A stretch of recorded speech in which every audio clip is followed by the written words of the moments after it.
En primer lugar, mi agradecimiento a Mi Tierra Televisión por su amable invitación. En segundo lugar, decir que el tema es tan extenso que necesariamente he tenido que comprimirlo y por lo tanto pido disculpas de saltar de un punto a otro y solo referirme que quien desee ampliar lo que aquí se diga, por eso está extraído de estos dos libros que les enseño aquí. De un lado, el volumen cuarto de mi obra Derecho, Estado y Sociedad, que es un extenso libro de 1600 páginas, como yo teóricamente le suelo llamar el manualito para mis alumnos, y después el volumen 3 que contiene los documentos. Entonces, son de estos dos libros donde voy a extraer en muchos casos literalmente. El título que yo he elegido se denomina El fraude del régimen político actual, y como subtítulo, analizado desde sus propias fuentes y desde las manifestaciones públicas de sus propios personajes. Por lo tanto, es necesario leer en bastantes ocasiones los textos literales. Todos recordamos la conocida frase de Torcuato Fernández Miranda, de la ley a la ley, con la que intentaba explicar el proceso de la llamada transición. Yo, por el contrario, afirmo que fue hecha de oca a oca y tiro porque me toca, que para eso el parchís es mío. En su inicio todo fue sigilo y secretismo. Joaquín Bardavío, quien fuera jefe de los servicios de información de Presidencia del Gobierno en la época de Adolfo Suárez, nos hace la siguiente confidencia elogiosa años después, 1983. Por entonces, dice Joaquín Bardavío, las grandes decisiones políticas no se tomaban en los consejos de ministros y ni siquiera en una camarilla reducida. Las grandes decisiones y los asuntos más delicados se discutían los domingos, a la caída de la tarde, en el Palacio de la Zarzuela. En aquellas jornadas festivas y discretas se reunía el rey con Torcuato Fernández Miranda y con Adolfo Suárez. Y allí los tres, a las 9 de la noche con cena incluida, trataban los grandes asuntos de Estado, trazaban tácticas y preparaban ideas. Apenas nadie conocía aquellas reuniones que sin ningún énfasis podían calificarse de secretas. el articulado de la ley de reforma política, el procedimiento jurídico para empujarla y hasta cómo convencer a fulano y a mengano, que eran asuntos cuidadosamente tratados sin que nada trascendiera. Aquellas cenas dominicales constituían los acontecimientos políticos más importantes para la reforma que se avecinaba. Así pues, y vemos que nos hemos basado en las propias fuentes, estos temas tan graves, tan importantes para España, se elaboraban y se tomaban decisiones en secreto, de espaldas al pueblo español, de espaldas al Parlamento y de espaldas incluso al propio gobierno de la nación, el Consejo de Ministros. Tengamos en cuenta, además, dos datos importantes referidos a 1975-1977. De un lado, lo ya apuntado por Blas Piñar desde estos mismos micrófonos, la existencia del franquismo sociológico. De otro lado, recordar cómo era el estamento militar en esos años. El generalato procedente del Ejército de la Victoria. Las capitanías generales de las más importantes regiones militares, mandadas por antiguos combatientes de la División Azul. Si bien no se declaraban falangistas, sino monárquicos. Jefes y oficiales que por su edad no pudieron luchar en la guerra de 1936-1939, pero que se consideraban discípulos y herederos del espíritu de la cruzada, el alzamiento del 18 de julio de 1936. Había, pues, que andar con pies de plomo y actuar como auténticos trileros desde la alta política. Recuérdese, por otra parte, la frase histórica de Franco: todo quedará atado y bien atado.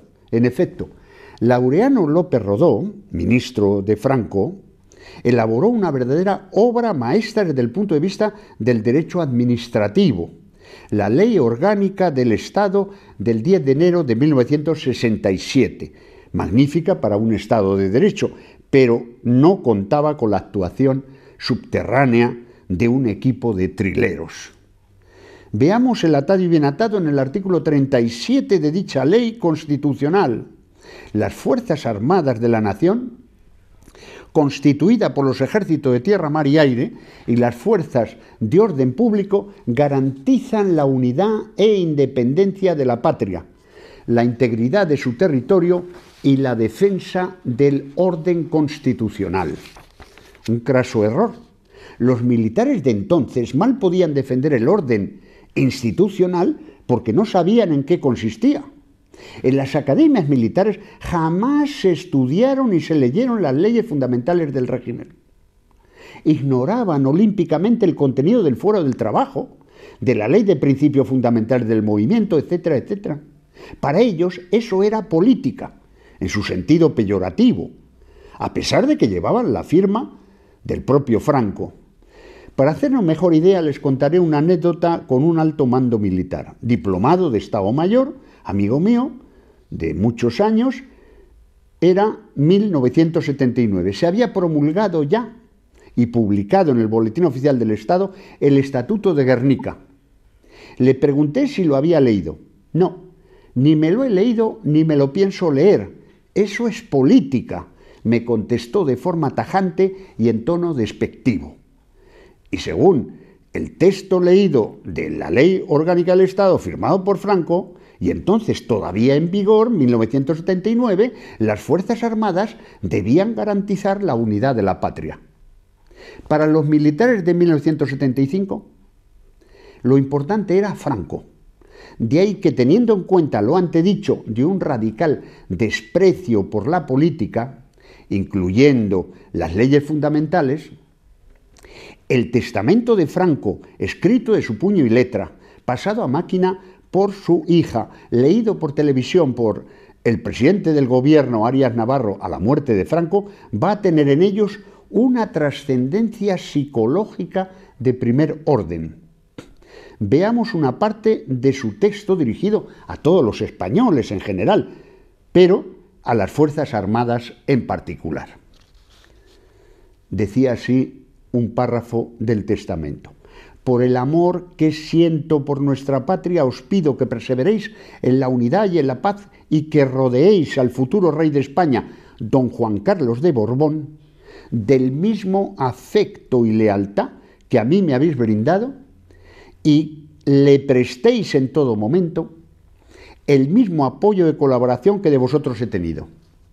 El testamento de Franco tuvo más efecto en los militares de 1975 que todas las leyes fundamentales juntas. Era la última voluntad de su capitán y caudillo. Se reprodujo el texto completo en grandes murales que se colocaban en los despachos de los altos jefes militares, incluso también en sus propias casas particulares.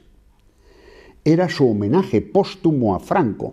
Para ellos su última voluntad era poco menos que el Evangelio. Quienes hayan estudiado la historia militar española sabrán de la existencia en épocas remotas anteriores al cristianismo de la denominada devotio ibérica. Cuando moría su caudillo, los mandos directos se quitaban la vida. Ya no les merecía la pena seguir viviendo. Este testamento de Franco explica, entre otras cosas, el fracaso de la denominada intentona del 23F. A la muerte de Franco, hemos ido conociendo por personas de su círculo de mayor confianza rasgos o datos de esa asignatura que Emilio Romero bautizó con el nombre de francología. Franco nunca fue persona fácil de engañar. Era famosa su perspicacia en el conocimiento de las personas y su retranca gallega. ¿Cómo se explica entonces su gran fracaso en el nombramiento de su sucesor? Franco murió convencido de la lealtad de Juan Carlos hacia su persona y de que representaba la continuidad de su régimen. Recordemos las palabras de Franco en su presentación ante el Pleno de las Cortes el 22 de julio de 1969, de a quien designaba heredero.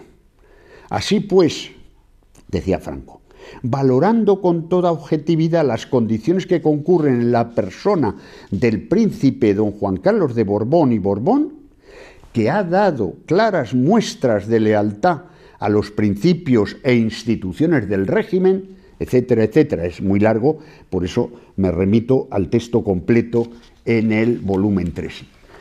Juan Carlos, por su parte, en su discurso de aceptación al día siguiente, dijo, entre otras cosas: mi general, señores ministros, señores procuradores, plenamente consciente de la responsabilidad que asumo, acabo de jurar como sucesor a título de rey lealtad a su excelencia el jefe del Estado. Dense cuenta que presidía Franco, es decir, en las imágenes de televisión se ve a Franco en su sillón presidencial, y le miraba por encima de sus gafas, le miraba a ver qué es lo que decía y cómo se comportaba. Lealtad a su excelencia el jefe del Estado, solo le faltó señalar, está ahí sentado, y fidelidad a los principios del movimiento nacional y leyes fundamentales del reino. Quiero expresar, en primer lugar, que recibo de su excelencia el jefe del Estado y generalísimo Franco, no hay duda, se estaba refiriendo a Franco, evidentemente, la legitimidad, esto es importante, hay que prestar atención. Recibo la legitimidad política surgida el 18 de julio de 1936, en medio de tantos sacrificios y tantos sufrimientos, tristes pero necesarios, para que nuestra patria encauzase de nuevo su destino. Bueno, pues a título de nota a pie de página, fíjense lo que supone en las Cortes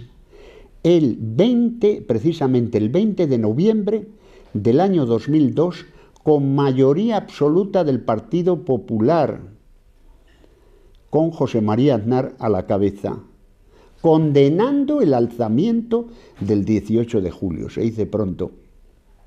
España, continúa hablando Juan Carlos, España en estos últimos años ha recorrido un importante camino bajo la dirección de vuestra excelencia, o sea, se está hablando en directo con él delante. La paz que hemos vivido, los grandes progresos en todos los órdenes se han realizado, el establecimiento de los fundamentos de una política social son cimientos para nuestro futuro. El haber encontrado el camino auténtico y el marcar la clara dirección de nuestro porvenir son la obra del hombre excepcional que España ha tenido la inmensa fortuna de que haya sido, y añade, y siga siendo por muchos años, el rector de nuestra política. Bueno, añade todavía más adelante. El juramento solemne ante vosotros de cumplir fielmente con mis deberes constitucionales, presten atención, mis deberes constitucionales, y está hablando 1969, no tenía el don de profecía y se imaginaba que en 1978 habría una constitución que suprimía, que derogaba todas las anteriores. Continúa diciendo Juan Carlos, es cuanto puedo hacer en estas horas de la historia de España. Mi general, estoy seguro de que mi pulso no temblará para hacer cuanto fuera preciso en defensa de los principios y leyes que acabo de jurar, 1969.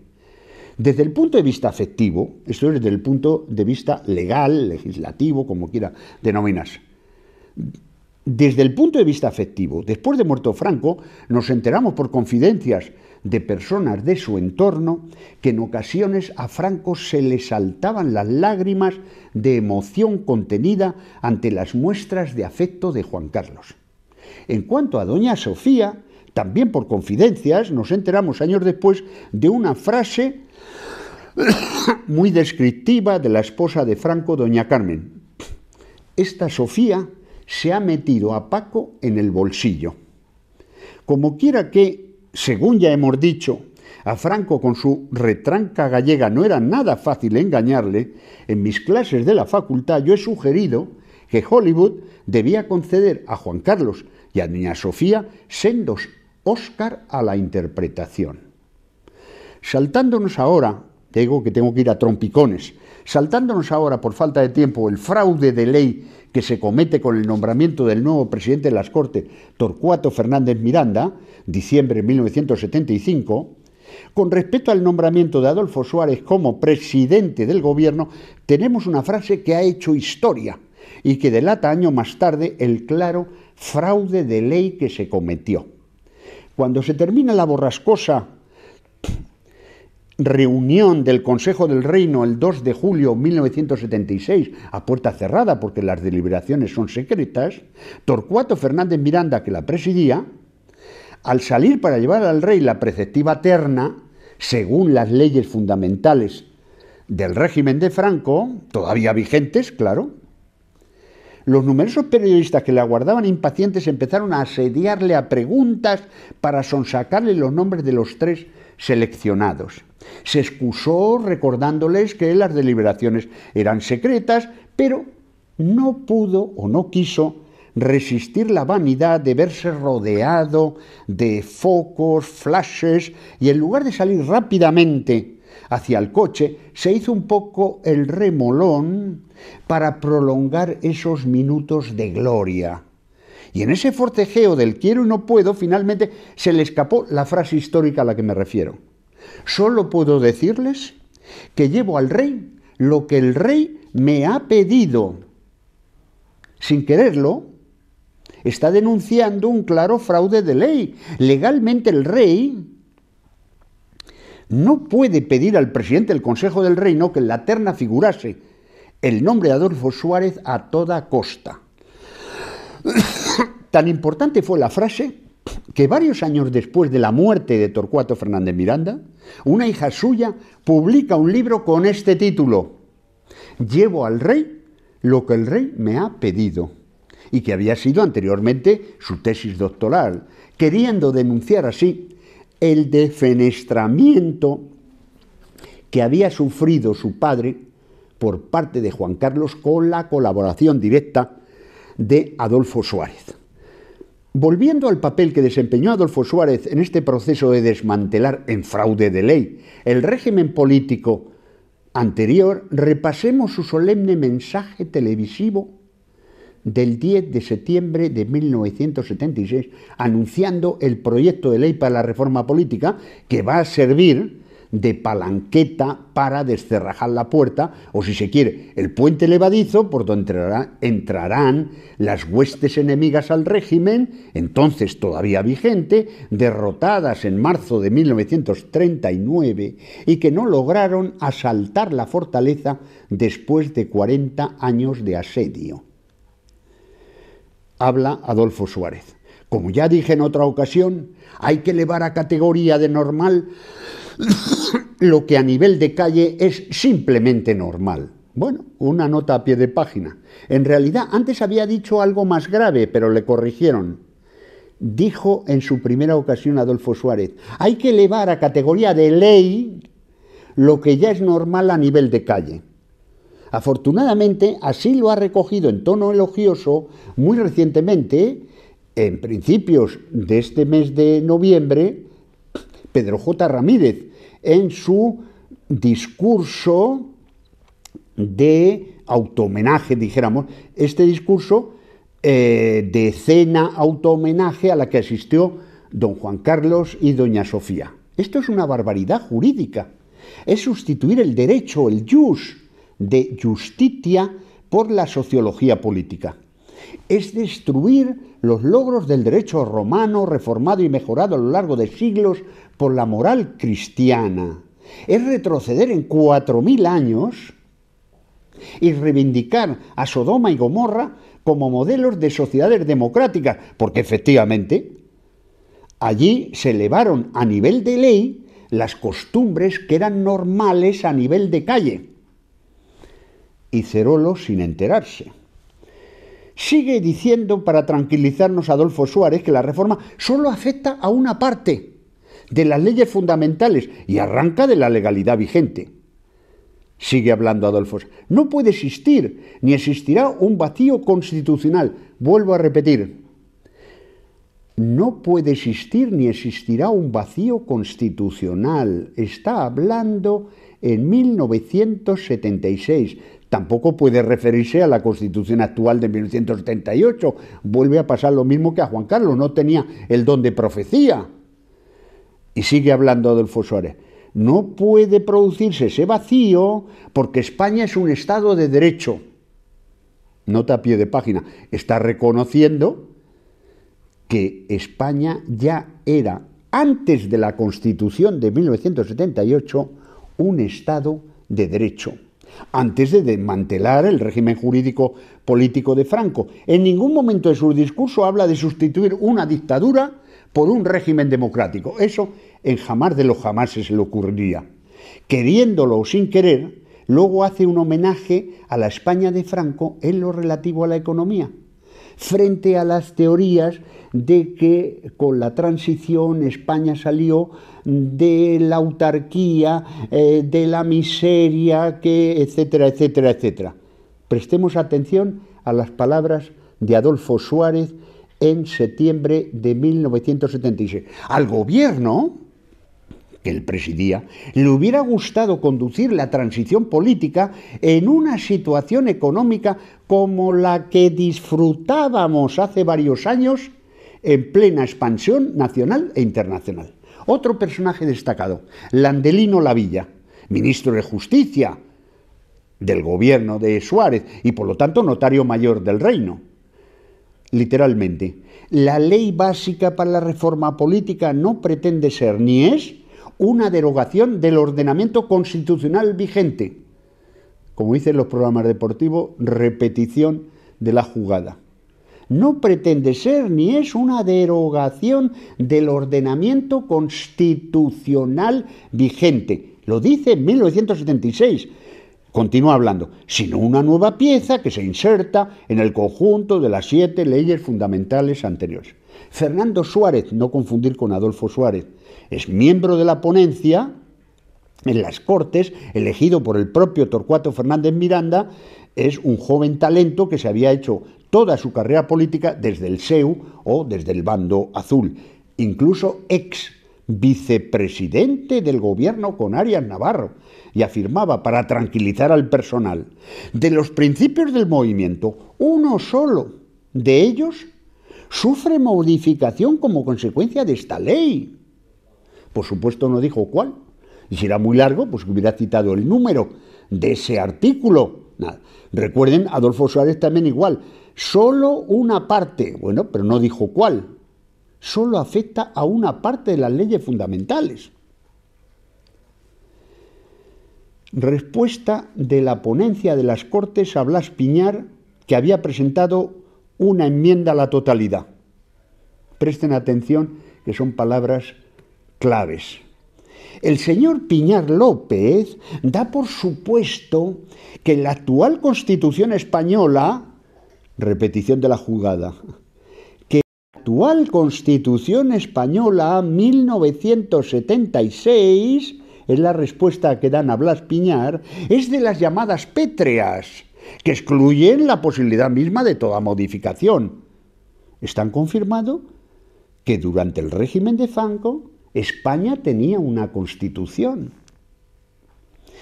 Y luego la ponencia entra en detalles al querer rebatir mediante una serie de jerebeques verbales, no a Blas Piñar, sino al propio contenido de las leyes fundamentales.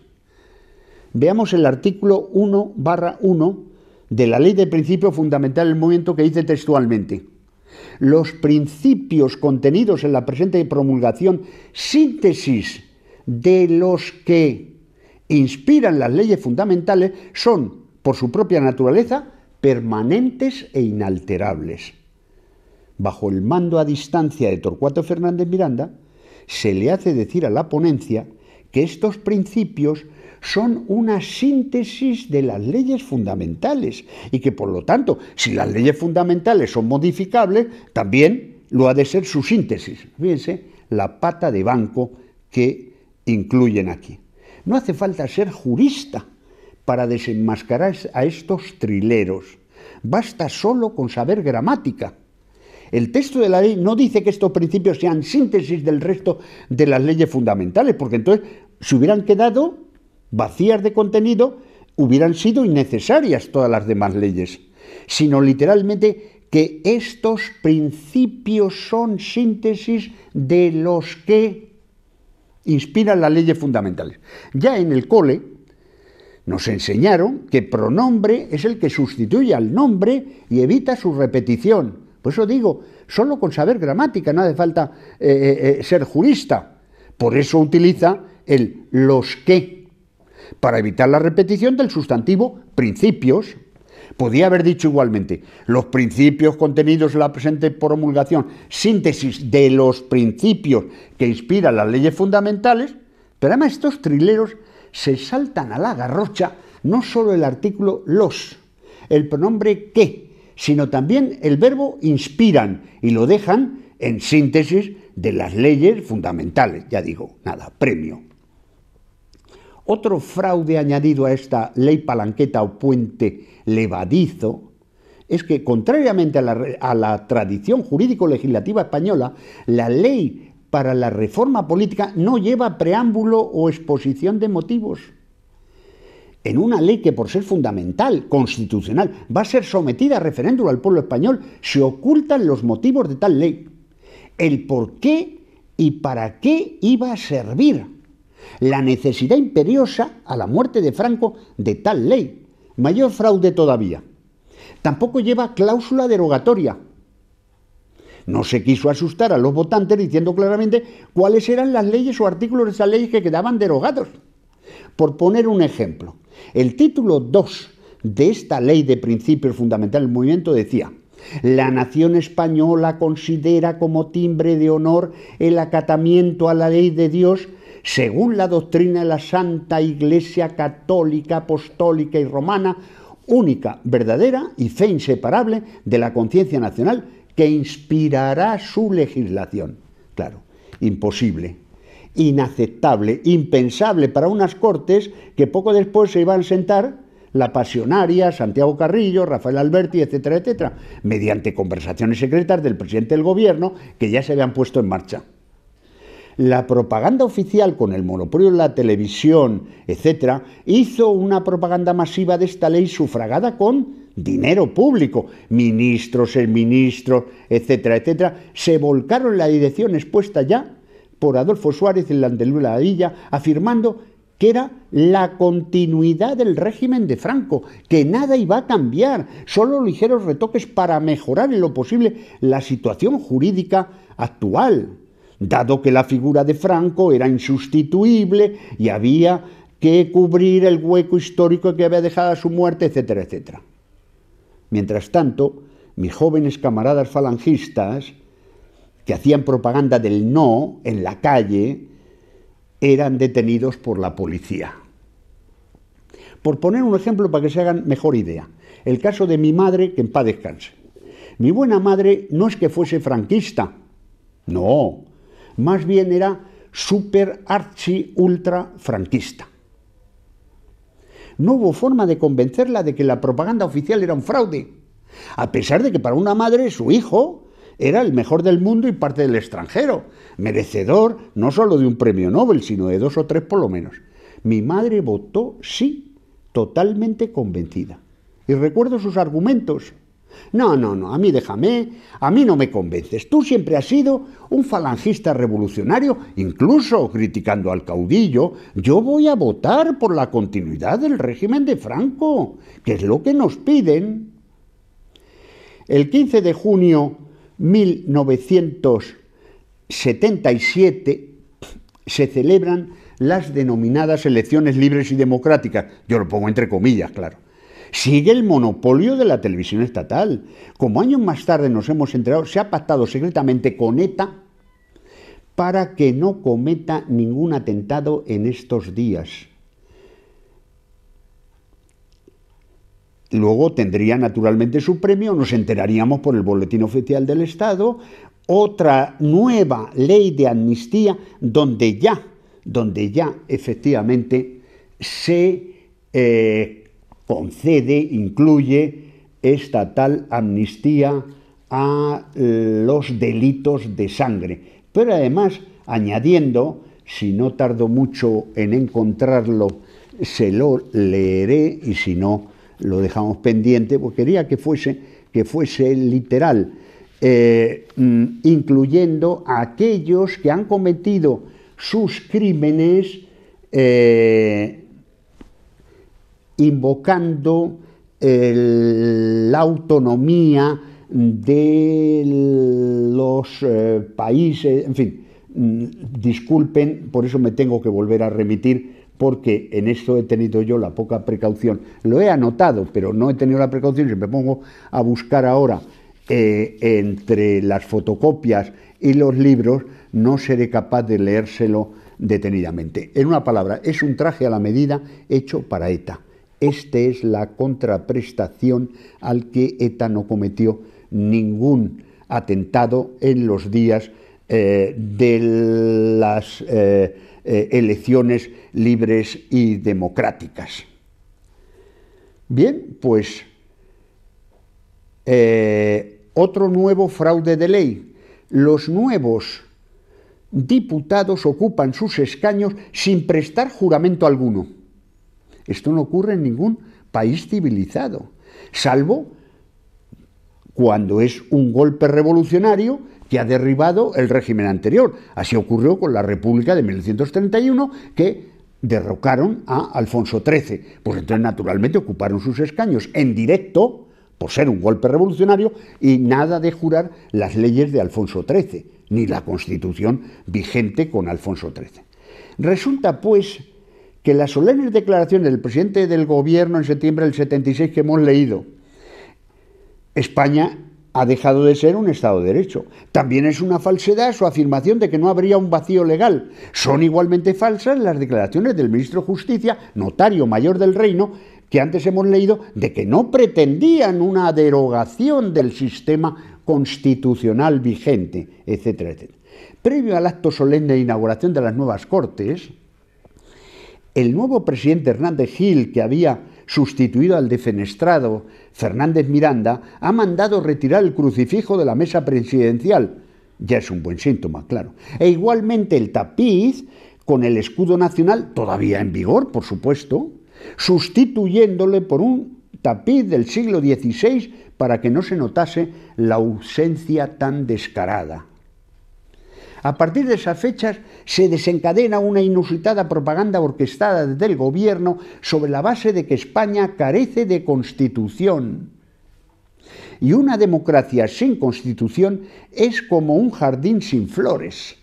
Se silencia todas las afirmaciones que hemos leído anteriormente, empezando por el propio Juan Carlos, motor del cambio.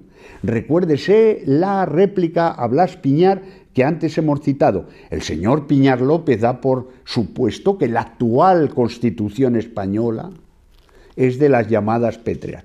También se silencia cuidadosamente que países tan atrasados como Inglaterra, Gran Bretaña o Alemania Occidental carecen de constitución. En efecto, en 1977, Inglaterra, Gran Bretaña, no tenía constitución y hoy sigue sin tenerla. No sé cómo pueden vivir así. Tiene una Carta Magna, con este magnífico título, Carta Magna, de la que todo el mundo habla y utiliza como rótulo para sustituir a la tan manida palabra de Constitución, pero que nadie de los políticos profesionales ni periodistas se ha leído. Para empezar, está escrita en latín. ¿Por qué? Porque es de principios del siglo XIII, año 1215, y como no podía ser otra cosa, pues está en desuso, porque contiene cláusulas tan actuales como la condonación del pago de intereses a la viuda cuyo marido ha contraído una deuda con los judíos, dice así literalmente la Carta Magna, o la devolución de bienes expropiados injustamente a los nobles caballeros que regresaban de luchar en la cruzada. En cuanto a Alemania, lo que tenía en 1977 era una ley fundamental. En alemán se dice Grundgesetz, claro, no lo van a decir en español. Es decir, coincidiendo curiosamente con la denominación que utiliza el régimen de Franco para sus leyes constitucionales.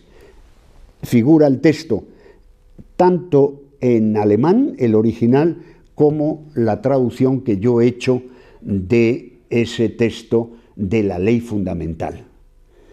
Por ello, los trileros doblemente la ocultaban al público español. Sigue estando en vigor, ahora estamos hablando de la ley fundamental, después de la caída del muro de Berlín, porque se realiza la unificación.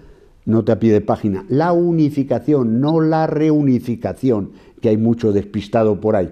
Como los alemanes de derecho constitucional saben bastante más que los trileros españoles, no creyeron que mereciese la pena desmantelar el sistema jurídico existente y promulgar una nueva constitución para que sean considerados democráticos por parte de la partitocracia española. Siguiendo con el procedimiento fraudulento habitual, añadir que la constitución actual nace contra legem, es decir, vulnerando el procedimiento normal de toda democracia parlamentaria. Las Cortes elegidas en 1977 carecían de legitimidad para elaborar una Constitución. Para ello hubiera sido necesario disolver las Cortes y convocar nuevas elecciones específicamente a Cortes constituyentes. Esto fue lo que hizo, por ejemplo, la República de 1931, porque no tenía nada que ocultar, a diferencia de las Cortes Españolas de 1977, que sí tenían mucho que ocultar. El Real Decreto 679/1977, del 15 de abril, convoca a elecciones generales a las Cortes Españolas y no a Cortes Constituyentes, para constituir una Constitución, como yo suelo recalcar a los alumnos, para que lo recuerden más fácilmente. No hay tiempo para hacer un análisis detallado de la Constitución de 1978. Necesariamente tengo que remitirme al volumen 4 de mi obra ya citada. Solo un par de apuntes para terminar.